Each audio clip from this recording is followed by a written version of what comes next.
خدنا كتاكيت والبط الهدايا ورحنا الكلية. زمايلنا في الكلية اتجمعوا علينا وكانوا مبسوطين جدا. ده واحد كان نفسه يحشي الحمامة باين كده. وهنا في مجموعة مسكوا البطاطس الصغيرة وحطوا لها مية وشربوها. وعملنا فيديو فوتو سيشنز للكتاكيت بتاعتنا ما شاء الله، مشيناهم على النجيلة كمان، يعني كانوا متدلعين على الآخر. عملنا مساحة طبيعية للبط وللكتاكيت وكانوا مبسوطين جدا يعني. كان في هامستر روسي معانا في اليوم ده كان مبسوط. بعد شوية عملنا بركة البط والبط قعد يبلبط بقى وكان متدلع على الآخر وهايص والدنيا شمس وحلاوة. النوب الحلو اللي خدناه معانا برضو كان عمال يتدلع هناك وياخد الحنية اللي هو عايزها. ده واحد من زمايلنا كان بياخد هديته. واكتر حاجه كانت حلوه بجد النشر اللي احنا عملناها دي، والبط والكتاكيت وكل حاجه عماله تجري وتتنطط وتلعب في الجنينه وتلعب على العشب بقى، وكانت اجواء تحفه.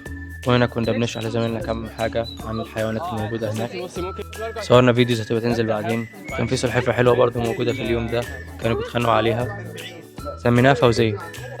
وفي ناس كانت بتتخانق عادي جدا يعني على الفوزيه، عاوزين فوزيه، كله عاوز فوزيه. وده انا عادي كنت معدي قدامهم بغلس عليهم. في ناس كتير قوي بتخاف منهم، بتقول احنا خايفين ناخده ويموت، خايفين يحصل اي حاجه ويموت. بس انا حبيت اقول لك حاجه بسيطه جدا، جات لك فرصه زي دي استغلها كويس. انت هتكون بتاخد اجر في انك بتحاول تربي حيوان زي تتعلم منه، فانت ما تخافش انك تجرب.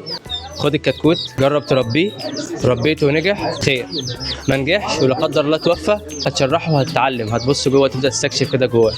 بعد ما تخلص هتاخده حط يقطب الكلاب، خدت حسنات. فانت عمال تكولكت حسنات كتير قوي في كل خطوه بتخطوها في الموضوع ده. نسلك طريق التمس به علما سهل الله به طريقنا الجنه. ستي سيف، ما تخافوش من الكتاكيت، ما تخافوش من الحيوانات، حبوا الحيوانات، حبوا بيطري، حبوا التخصص بتاعكم عشان تبقوا احسن دكاتره في الدنيا كلها. بس باي.